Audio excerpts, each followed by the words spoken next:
Originating in Italy, the Renaissance in Europe sparked cultural, artistic, and religious revolutions. In the mid-15th century, when the Spanish artist Bernardo Martorell painted the legend of St. George the Saint Decapitated, the Renaissance had just spread to Spain from Italy.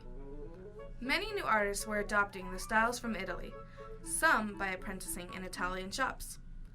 Some artists were even brought over from Italy. The new paintings and sculptures often had religious themes. The legend of St. George the Saint Decapitated is one such painting and illustrates the story of St. George and his martyrdom.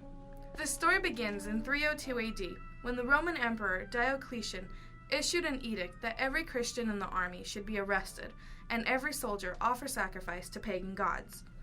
Unwilling to sacrifice his faith, a soldier named George tore up the edict. George condemned the emperor's edict and claimed himself a devout Christian. Diocletian tried repeatedly to convince George to convert himself, and also promised that if he truly converted and offered sacrifice to pagan gods, Diocletian would give him land, money, and slaves. After continuously being denied, Diocletian had had enough and ordered George to be executed. After various tortures, including the laceration on a wheel of swords, in which he was miraculously resuscitated 3 times, George was beheaded. This display of martyrdom exemplifies the uprising of religious art during the Renaissance in Spain.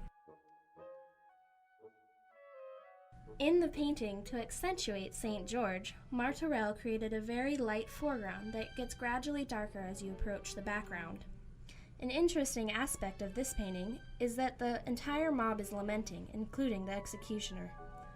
The blood is leaking from the body, leaving trails of blood on the ground.